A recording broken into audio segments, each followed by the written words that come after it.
So joining us right now is Gerald Celente. And Gerald, tell us exactly where you are in Ireland and what you're doing over there. Alex, I'm in Dublin, Ireland at the One World Chronicle Conference. And I just flew in from Munich 2 days ago. And I want to let you know that in Germany and in Ireland, everyone has been telling me, when you talk to Alex, tell him what great fans we are. Wow, very, very humbling. And I want to say hi to the hundreds of thousands of people that are tuning in one way or another right now just to this special internet transmission. So thank you, Gerald, and say that I'd love to drink a pint with all those great men and women there in the background. He said he would love to have a pint with all of you great men and women over there in the background. Oh, man, I'm glad we decided to do this.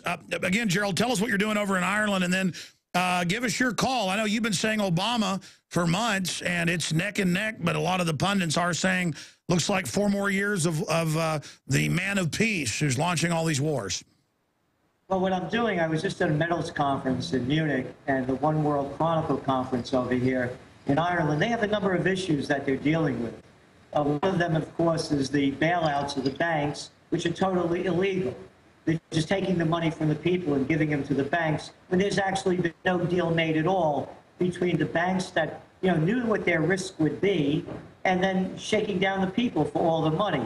So there's a real, how I've been talking, Alex, about direct democracy?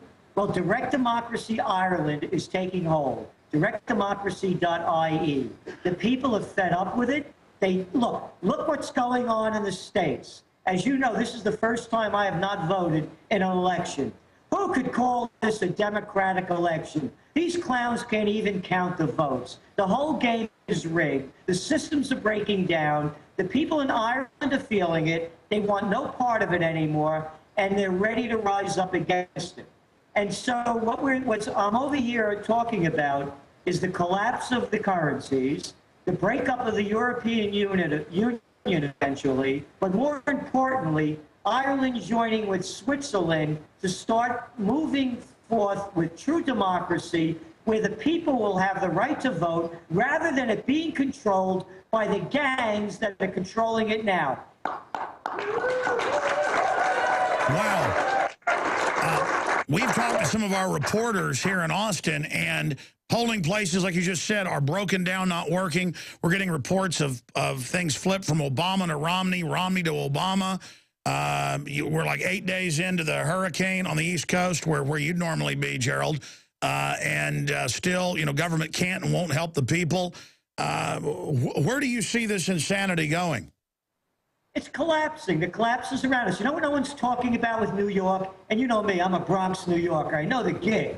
The entire infrastructure of the United States is in collapse. And you get all these big-mouth politicians over there shooting off their fat traps saying about how we're going to be there for the people and don't forget that we're there for you. The entire United States infrastructure is collapsing. We know the data coming out from the engineers that are saying it's going to cost an estimated $13 trillion just to get the thing back on track. That doesn't mean moving it into the 21st century. The entire nation is in collapse. And here's something else, Alex, that the prostitutes are not talking about. They're saying that an estimated 35 to 40% of the people already voted, correct? Yes. All right, now, what imbecile believes that these clowns don't know what the vote count is? This is the mafia. Let's get this straight. They know what the vote count is.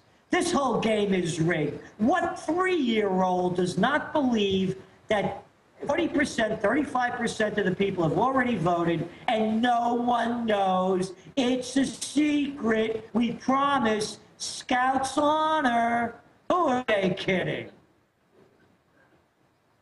So you're predicting, though, that in this whole war of the puppets, we're going to get Obama for 4 more years? That's still what you're predicting? Yeah, I would. This is not one of the ones that I'm going to base my reputation on, because, again, anything could go in a totally corrupt government. Let's remember who we're talking about so nobody misunderstands this. This is the same government where George W. Bush, hey, haven't seen him on the campaign trail. What happened, you know? How come he's not out there like Bill Clinton? Because this is the same war criminal that lied the country into war. Of course they're going to lie about anything. They'll steal votes. They'll kill your son. They'll rob your money. They'll do anything that they can. Who's going to win the election? Whatever group of criminals could be the best criminal on the block. I look at these headlines. CBS, we covered this earlier today.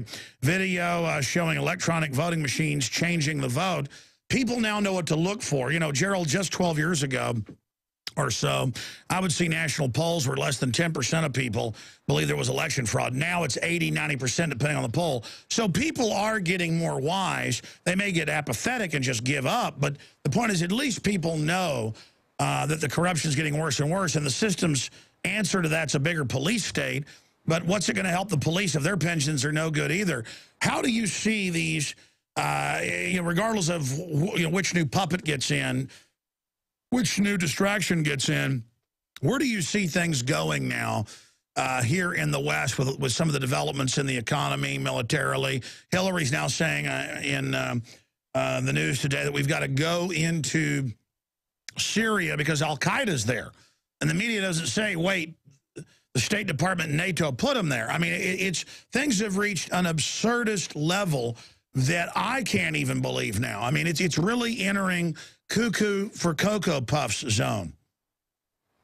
Let's talk about the wars, first of all. What's not making the news much is China and Japan going at it, thanks to the United States. You remember what I've said, how you keep playing back, you know, Great Depression, currency wars, trade wars, world war.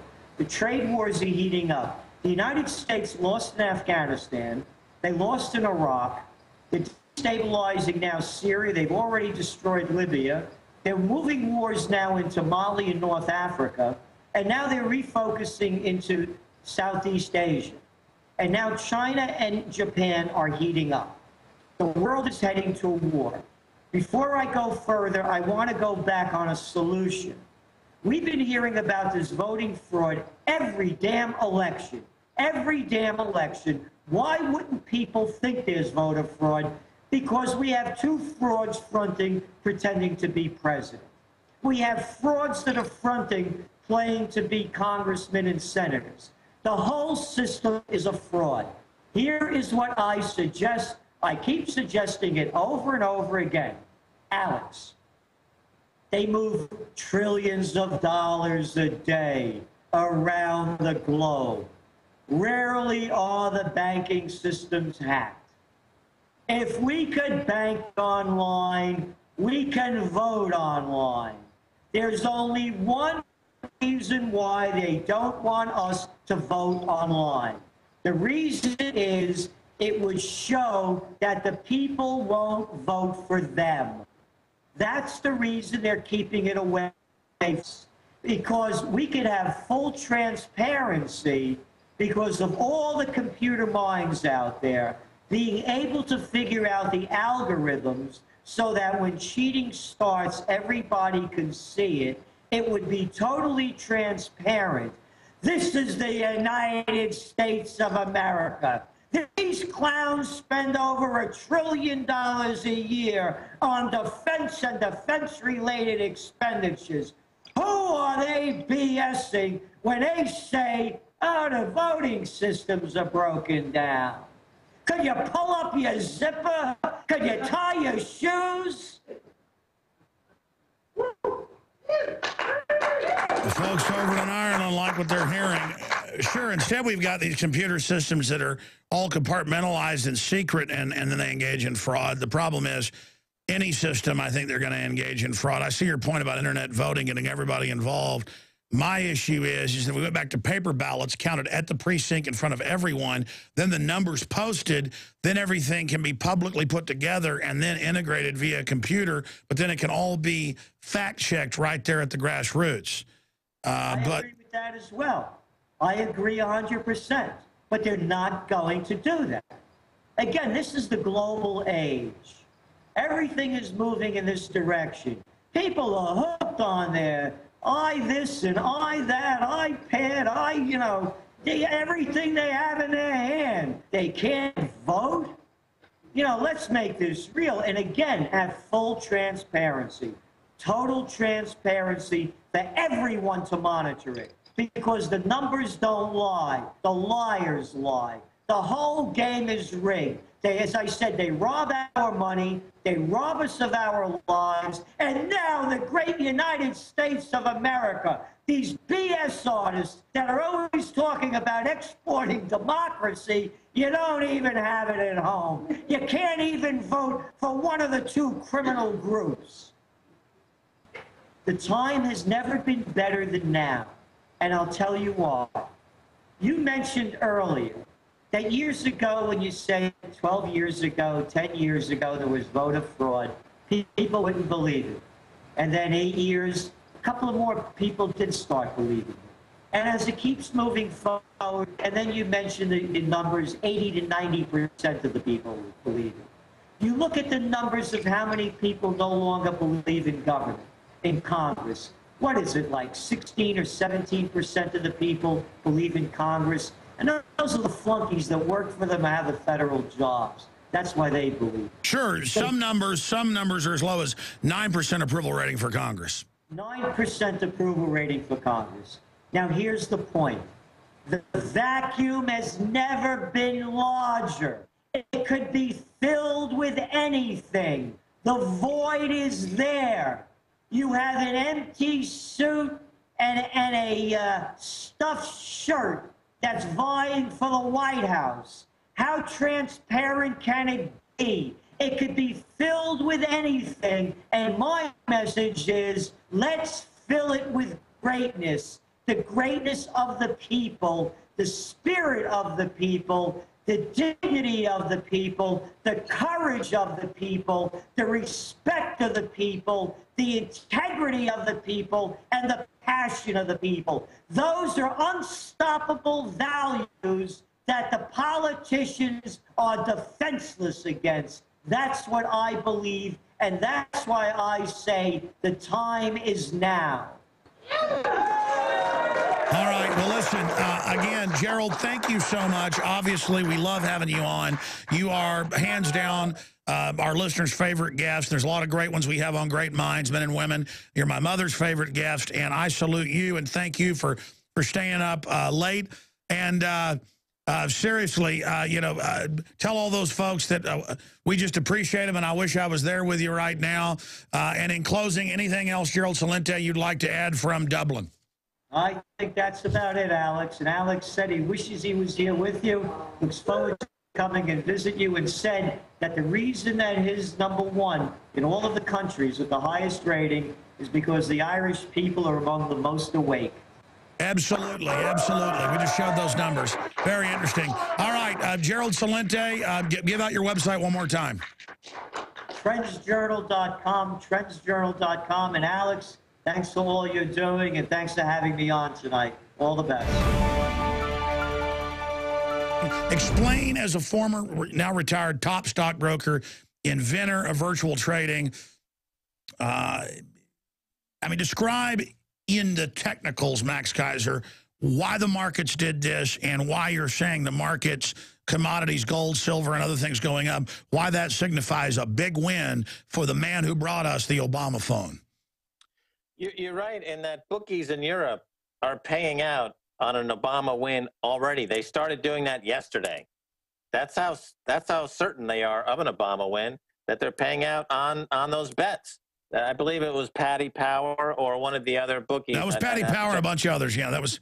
Okay, so they're already paying out on this bet because the commodities markets, the gold market and the stock market to a large degree, they want more of the same. They want more quantitative easing because it's clear that Obama is going to create more gridlock and there's going to be massive money printing and there's going to be more of the same in this massive banking crisis, which is yet to show its final comeuppance. Because the system knows what Obama and his crew is going to do. So this signifies, this means the inflationary move. It's not that Romney would even keep his promises. It's just they know the quantifiable power structure of Obama, and they're saying, okay, that means commodities are going to go up. Absolutely. And the markets are, discounting mechanisms. Obama is a disaster. He's got to be one of the worst presidents ever. But it doesn't mean he's not going to win tonight. Because the establishment's happy with what he's doing.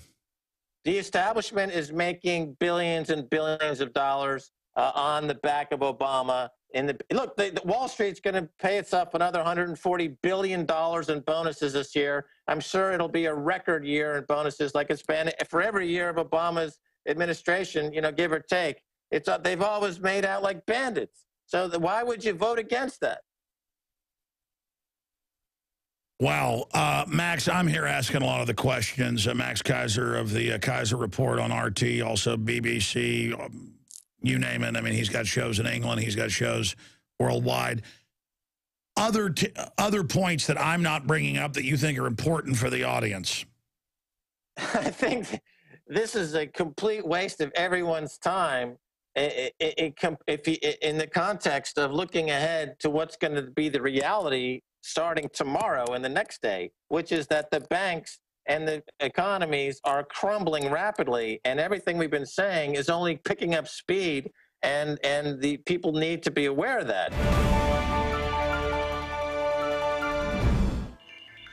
Alex Jones here with a message that could revolutionize health in this country. Going back about a year and a half ago, I began to learn about the incredible health effects of longevity products. Aaron Dykes lost 92 pounds. We're going to show you some before and afters. Aaron, break down what happened, your story. I've worked really hard with diet and exercise to try to lose weight, but I just didn't get the results. It just didn't happen. Then I saw what you were doing with InfoWarsTeam.com. I wasn't even trying to lose weight, but I got it because I wanted to feel better energy. I wanted that nutrition. Didn't even understand how that could kickstart my own weight loss goals, but the products did that for me. I found myself suddenly losing weight, more energetic, wanting to exercise, wanting to eat the right foods. And they don't even advertise it as weight loss. I want to challenge our radio listeners to go to InfoWarsTeam.com, sign up as a distributor, and get wholesale pricing discounts at InfoWarsTeam.com.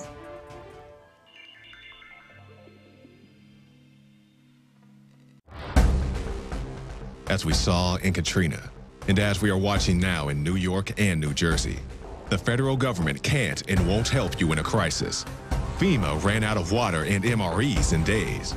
Electricity is still off to over 1 million people. The Red Cross, who is quick to beg for money, is now slow to react. Don't put it off any longer. Get prepared today. The InfoWars shop is the largest distributor of ProPure water filter systems. And now, get 15% off your ProPure order with the promo code WATER15.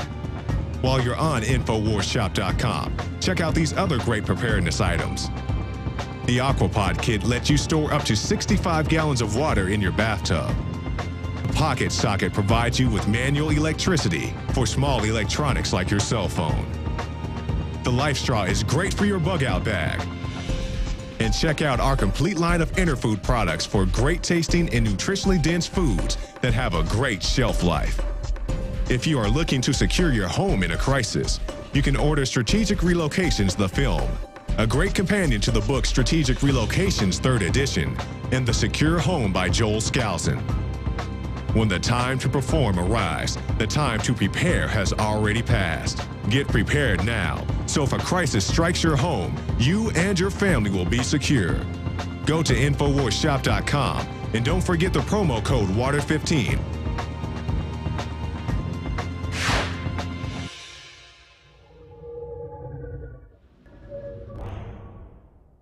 We have been robbed. Globalism has been a curse to this country. Everything the globalists are doing worldwide is about making you dependent. I'm getting storable food. You need it because it's the only insurance that you can 100% use. I have, family that are veterans and people like that who can't live off their Social Security, who are disabled and things, and that's why I've bought so much food. Charity starts at home. I promote what I believe in 100%, and I believe in what they're doing 100%. And the globalists do not want you to be self-sufficient. I hope you will take action, get the 6 free meals when you pay for the shipping, so that you can eat them and see that it's quality. That's why I chose eFoods. As I did my research, I tested a bunch, bought a bunch. The other stuff was like cardboard or filled with MSG or made in China. So bottom line, folks, efoodsdirect.com/Alex. Follow the banners at InfoWars.com or call the toll-free number 800-409-5633. That's 800-409-5633.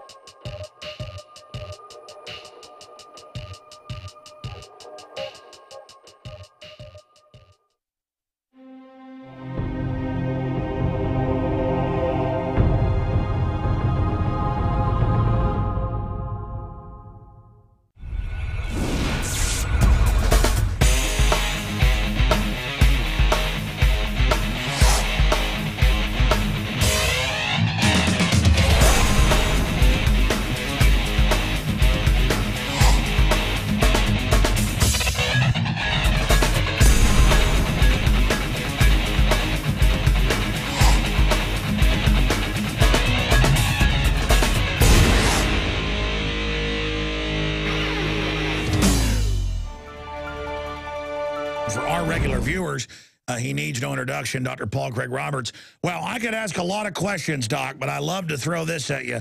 Out of the gates, what's on your mind first up? The election, or is it a diversion? What's happening in the economic realm? What's on Dr. Roberts' mind? Well, you know, what's on my mind right now is that it doesn't really matter from the standpoint of the American people which of these two candidates wins, because they're both for war, they're both for the police state, and all the two parties are fighting over, Alex, is who gets to be the whore for the interest groups. If you get to be, the party that wins the election gets to be the whore for the Israel lobby, for Wall Street, for the military security complex, for agribusiness, for oil, timber, and mining. And that's very lucrative, because when you get through serving those people, they reward you with huge incomes and wealth. And so the two parties are really fighting over who gets to be the prostitute. And the American people are deluded. They think there's some kind of policy difference between the parties. There's not any policy difference. From that standpoint, it doesn't matter who wins. It's already evolving into a dictatorship.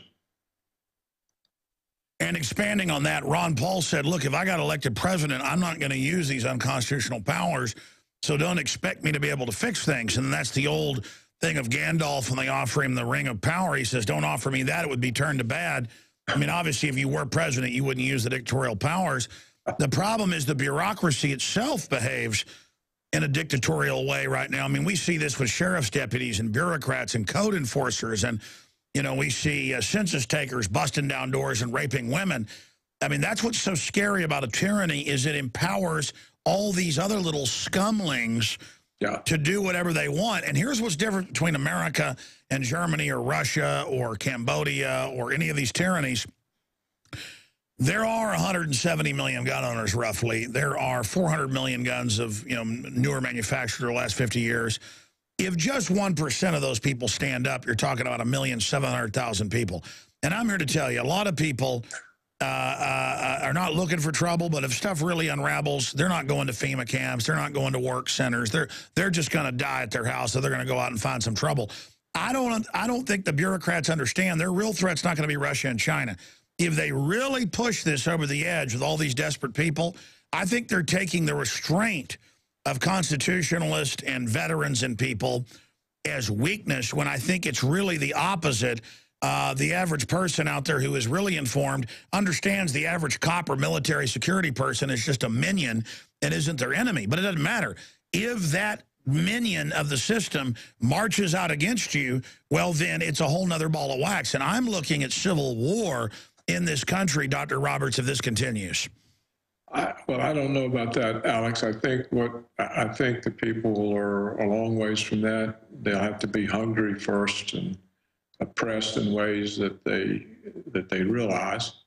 And I think where the trouble will come will be they're going to run into trouble with Iran, with Russia, with China, and with the dollar. And I think that's going to overwhelm their power and their confidence.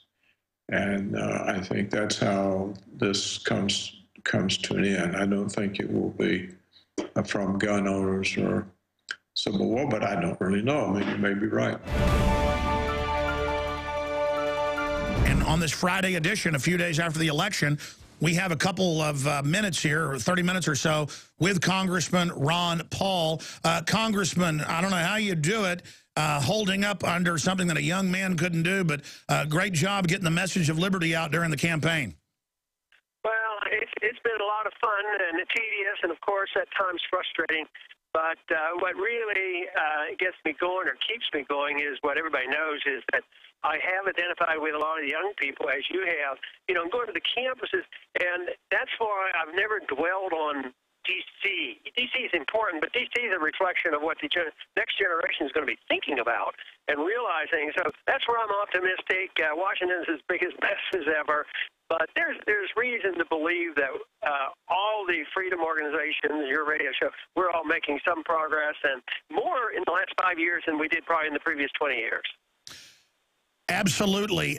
Look, Bev Harris, who is, as you know, one of the top voting fraud experts in the country, she's nonpartisan. She says a lot of Romney votes didn't get counted. They called states long before they should have. That article's up at InfoWars.com. I know it looks like you're a spoiled sport if you talk about election fraud, but it's been certified and proven over and over again. I don't so much see it as a mandate for collectivism that Obama got reelected. I see it as a mandate that people have been dumbed down and that Romney wasn't really somebody who was really speaking out against Obama. But when you make the statement, Congressman, that the U.S. election shows we're far gone, can you elaborate on that? Well, yes, the subject comes up because the big talk now is the fiscal cliff. And in many ways, I work on the assumption that we've sort of gone off the cliff. Nobody realizes because we haven't hit the bottom and we don't know what the ramifications are. But in the election, what I was thinking about at that time was that one of the things that Obama was able to do was play on fear of those people, you know, in the Rust Belt, who are used to artificially high wages and jobs and bailouts, and he played on that. So in many ways, it was those individuals in Ohio and Michigan and Wisconsin are saying, hey, you protect me, take care of me, make sure my checks are coming. And I said it's not a whole lot different than the way they line up on the streets in Greece. You know, don't cut anything, and the people who are on the dole won it. So in that way, that side of the argument won. But I'm not as down on what happened in the election because 12 million decided not to bother, which isn't all that bad, you know, because they decided they looked at Romney and they looked at Obama. Says it's not worth the effort, and they know this whole system is rigged against us if we try a third party.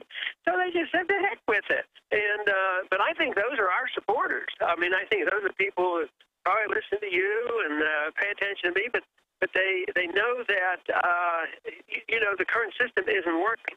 But I think we're the majority. There's no doubt in my mind, if you take the people who have dropped out a while ago or dropping out now, not enthusiastic, wouldn't vote for either of them, I think they're listening more to what we're saying. That was my next question. I saw some of the breakdowns in areas of Florida and other places where there were massively less Republican voters just not voting this time around than voted 4 years ago with McCain and Obama. And I looked at the numbers and the demographics. I think you're alluding to this, so I'd like you to expand on it, Congressman. Congressman Ron Paul joins us if you just tuned in live here on this Friday edition, that it is the Ron Paul libertarian, constitutional, true America group that was snubbed and demonized and attacked and drummed out by the Rockefeller blue blood Republicans that just didn't vote. I mean, I know that I ended up not voting because of that. Richard Reeves, one of my crew members who was one of your delegates. He ended up not doing that. Most Republicans and conservatives and libertarians I talked to just said, hey, let Obama come in and bring in total communism. Let's let everybody really see what this is like. No more of these fake Republicans who are basically exactly the same, Republican in name only, counterfeit conservatives. I mean, what I'm hearing is people are voting by buying 4 or 5 million guns a month, and they're done. Yeah. No, people are hunkering down, and they realize this.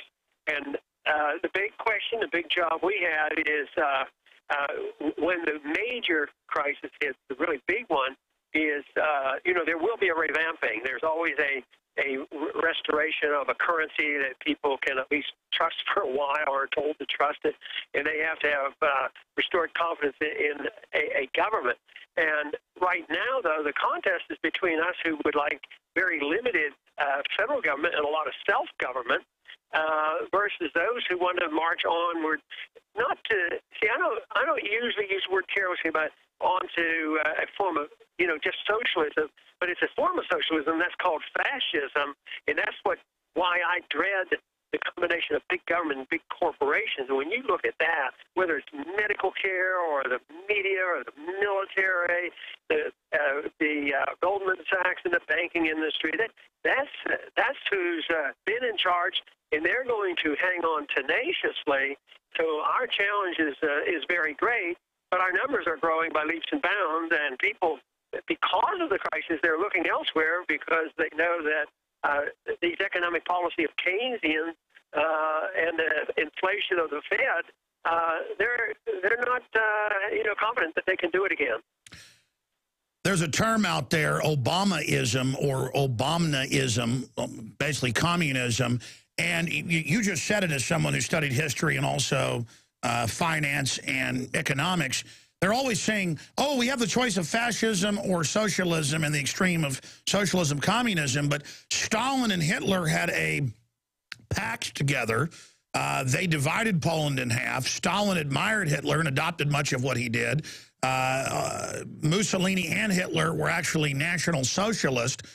They socialized things for the general public, but allowed mega robber barons to have a centralized fascist economy. And historically, that's what I've seen, just studying history myself, is you get a socialism or communism on the bottom with powerful exempt elites or empires that are incredibly wealthy, with the general public fighting over scraps. And I mean, this is the type of real definition we need out there, that liberalism we hear about is not liberal at all, like Thomas Jefferson, a real liberal. This is a virulent authoritarianism. Yeah, and when these changes occur, if National Socialism is defeated, they have no trouble becoming communists. In the communists in Russia, the KGB became sort of corporatists. All of a sudden, that was amazing to me that in 5 years that you had these billionaires, and then I found out that it was the KGB that ended up owning most of the big businesses. They did have more of a market economy, and you can't complain about the Soviets falling apart, but really, many of the same people stayed in charge. So they're very flexible. They want power and money and control, and what they call it is secondary to that. Sure. And again, the proper definition of Obamunism, which I hope everybody adopts, is the high-tax, big government, economic growth-killing, centrally planned economic regime favored by Barack Hussein Obama, essentially the same as communism and socialism. And, I mean, if this isn't Obamunism, I don't know what is, Congressman. When you talk about we're already over the cliff, when you talk about, we are basically far gone, that's not negativity. That's historically being accurate in my well-researched view. But can you flesh it out? You talked a few years ago about something big is coming. Break down where we're going, because I've seen numbers even in the Wall Street Journal that our per capita government debt, individual debt, is far above Greece's even. And so how you expect historically, you've predicted so much of this, what you expect to now unfold as we see the economy imploding just days after Obama gets back in? I was always impressed with talking with the young people on the campuses and telling them how bad I see things. And then the comments afterwards when I would talk to them, they say, you're the only one that gives me hope. And they come across very optimistic. And I think knowing the truth and what to do and offering them something else is a reason for optimism. But my point about us being over the cliff means that I don't work on the assumption that all of a sudden there's going to be an agreement in December or January, and they're going to solve spending and deficit problems and the entitlement. Nah, that's not going to happen. So we're over the cliff in that sense, and we're falling off. We just don't know the entire consequences of this. So I see the consequence being that there will be more and more debt and more inflation. The money will finally come out and start bidding up the prices even more so. And today I wrote a little thing commenting on the Germans wanting to get their gold holdings out of the Fed holdings up in New York. And I said, maybe this is the crack in the seams where they're losing confidence of the supremacy of the dollar, as well as the supremacy of our political system. You know, we went through depressions, we went through world wars, and we always came out on top. You know, people said, and even now, I mean, we're still on top in the sense that when they have a crisis day in the markets, people will still buy those stupid government bonds, you know, because they don't know where else to go. But I think this idea that the Germans are saying, hey, do you really have our gold? And what if they find out that gold isn't there? What if they decide to go along with our concerns and check and say, tell us where our gold is as well? And that, to me, will combine with the recognition that the war that we took upon ourselves, the drone war and the unwarranted continuous bombing in this global war on terrorism is going to be something that we can't handle, because just having a lot of nukes on submarines can't solve those problems. And if we get weakened with our dollar and financially, I think we'll be a paper tiger militarily. And then I see what would happen then is a movement for all the countries that we have belittled and badgered and you know, bombed. They're going to love to come piling on us, and it'll be interesting to see if in the next year or two this whole thing about what Germany's talking about might not be the opening salvo on an international attack on our dollar. And Congressman, as you know, there's a bunch of other countries, a lot of Latin American countries led by Venezuela, that are pulling their gold out of England, out of the euro, out of the U.S. as well. And so we really see the battle lines being drawn. We see the Chinese trying to get away from treasuries. And then here at home, we did a national Harris poll for InfoWars.com that just came out yesterday, a scientific poll. 35% of Americans would accept the electric shock bracelets that the TSA, actually with Homeland Security 2 years ago, looked at adopting, where we all wear taser bracelets. That way we're all safe. I'm not joking, folks. And also 30%, or nearly a third, in the same Harris poll said they would accept a TSA body cavity search. This is not satire, ladies and gentlemen. Congressman, you yourself have complained of the abuse at their hands. And now we've seen other Congress people complain of it, and it's getting more intense. What is your take on the 1.6 billion bullets now being purchased by Homeland Security? What is your take on the TSA now on the highways, all of this expansion of the police state?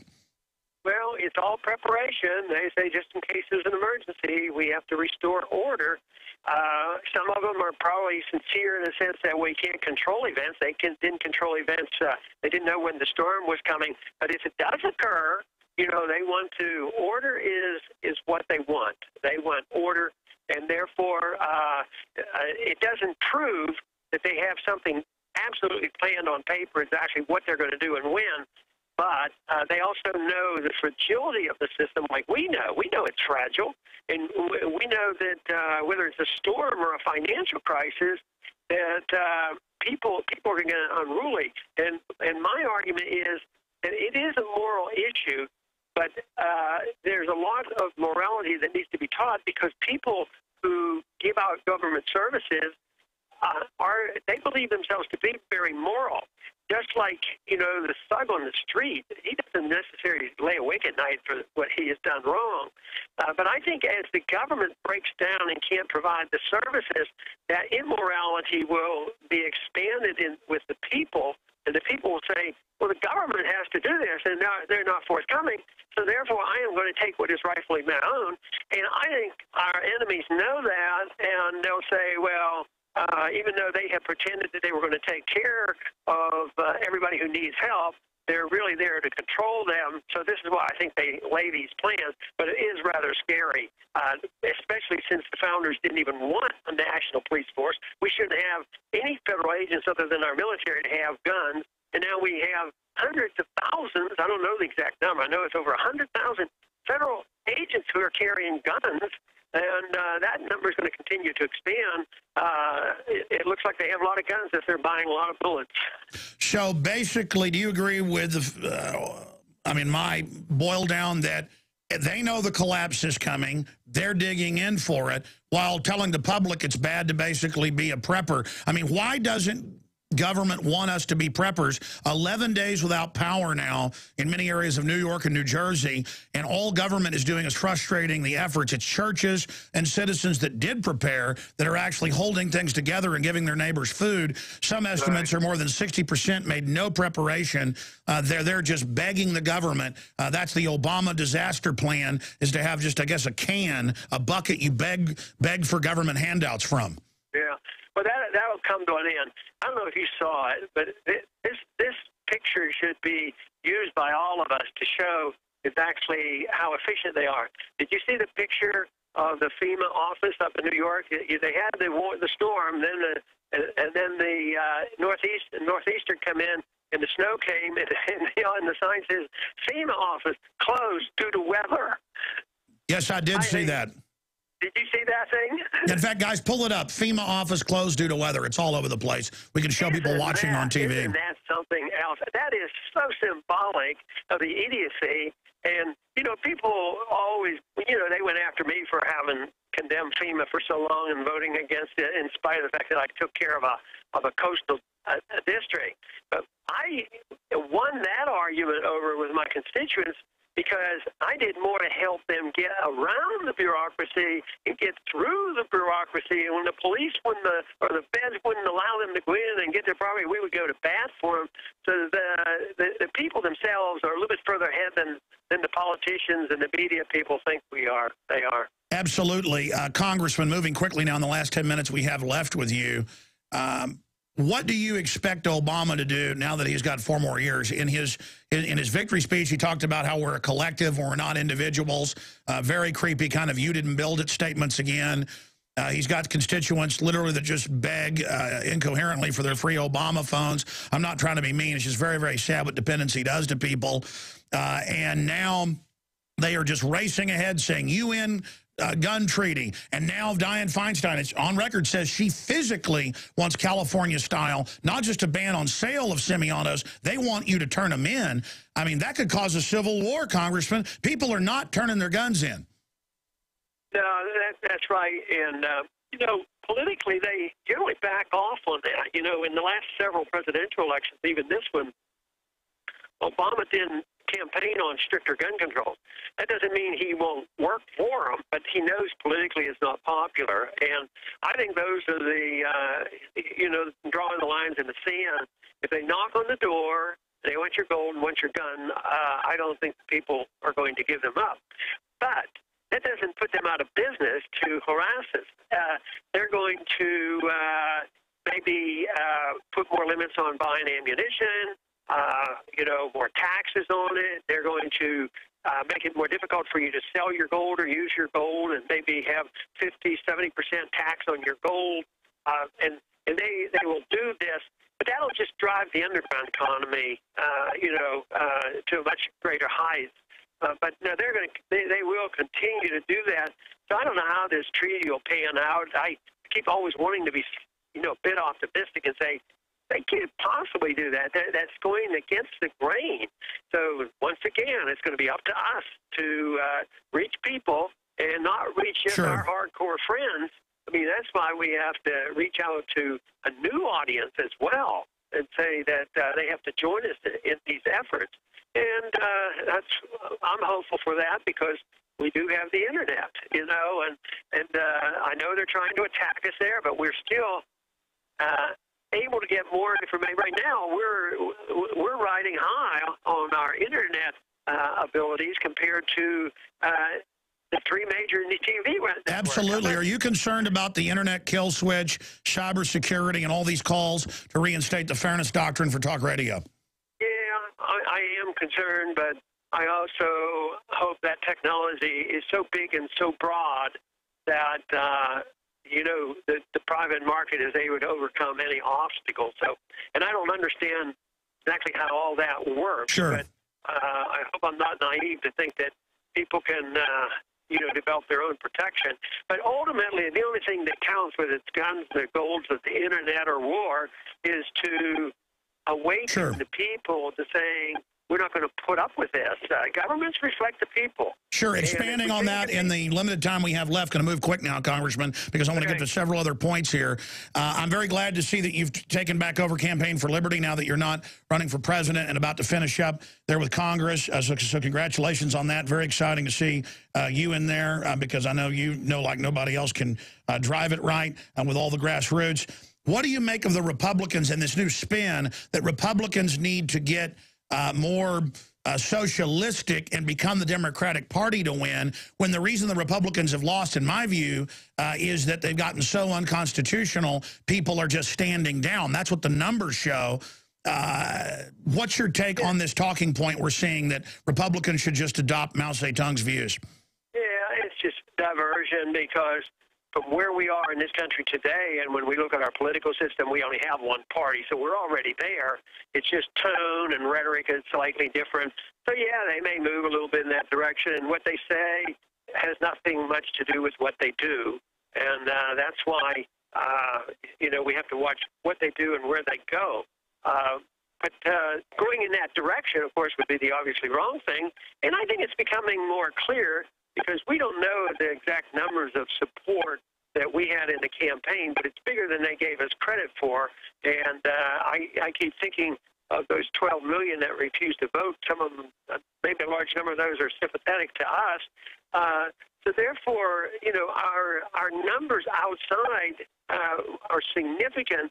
And I still work on the assumption that it is that attitude that eventually prevails. I mean, when the attitudes changed in the Soviet system, communism, you know, fell apart because it had no strength left, and the people no longer supported it. Absolutely. They can only steal from one group to give it to the other. And as it gets clearer and clearer that big government doesn't work, it'll finally implode. That's why we just got to keep working, keep getting the word out. Congressman, is it time for people to apologize to you and myself and others for talking about the Bilderberg Group and the Davos New World Order crowd? Because now in the Financial Times of London, Reuters, AP, they say there is a global government, technocrats, mega bankers, they're going to run the countries, they're going to appoint the leaders, they're going to get us at a fiscal cliff, hold us hostage. I want to play you a brief clip here from the Kudlow report where they announced we're slaves to international bankers. Here's that clip, Congressman Paul. So mostly what they do is hold summits. I think that right now the question is, do we all work for central bankers? That's what I want to address to our guest tonight. Is this global governance at last? Is it one world, the central bankers in charge? Jim Urio, you say we've got some downside here, a correction in the markets. Fine. But aren't we all just living and dying for what the central banks do? Aren't we all just counting on the fact that there's a Bernanke put and that we won't go any lower than, say, 5% down from here? Of course we are. All right, let's stop there. And then all four guests agree we're under world government. They're bragging we're under world government, but then I hear we're not supposed to talk about it, Congressman. Isn't this our strength and not our weakness that we've been right about this? Instead, now we're being told we should not talk about this? Well, obviously, we should talk about it. The fact that they don't want us to means that we really have to talk about it. I've written a speech that hopefully I get enough time to give on the House floor, a farewell speech, and I listed 5 major problems that we face. And one of those 5 is international government. You know, the fact that it's the UN, WTO, IMF, and the World Bank taking over, deciding when we go to war and how to deal with trade bonds. The whole works. So I would say giving up our national sovereignty, it's bad enough that we've given up individual and state sovereignty to our federal government, but I see the giving up of our national sovereignty to internationalism, and they claim, well, they need the WTO to have free trade. They need the WTO to protect the powerful trading special interests, the internationalists. So, yes, that is a big issue, but don't hold your breath on getting your apology, because I don't think Chris Matthews is going to call you or Rush Limbaugh is going to call you in the next week or two. Absolutely. To apologize to you. Well, we only got a minute and a half left. Congressman, I hope you can come back again soon. I don't want to kill you, literally, making you work so hard, but thank you so much for coming on the broadcast. In closing, we just want to thank you for all you've done. And can you talk about also the vindication that they now admit, all over the news, LA Times, you name it, that al-Qaeda was put in by the UN and NATO and our government in Libya, now in Syria. We'll fade the music down for a moment. And is now blowing back on us again. Your comment on that? Yeah, well, it shouldn't surprise any of us, because I think when that, started, and just at the very beginning, I made some projections on that, and before you knew it, the weapons and the support we were given to certain groups were turned against us. So it's, I don't have to be a genius. You don't have to be a genius to figure out. Very well said, Congressman.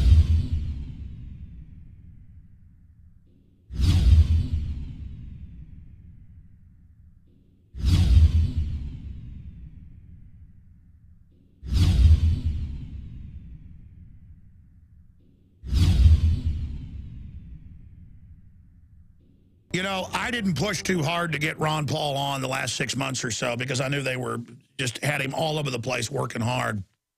But I also knew that, he'd said, I want to come on every month, but that the messages weren't all getting passed on. And I can't blame Ron Paul for that. So I was like, you know what? Ron Paul ever wants to come back on, he'll contact us. And we got word through Lou Rockwell he'd like to come on. So it was great. And Ron Paul's like, hey, I hadn't been on a while. Hadn't had me on. So it was great having him on. And he was also saying, hey, I heard, some folks saying that you might not be too happy with some stuff.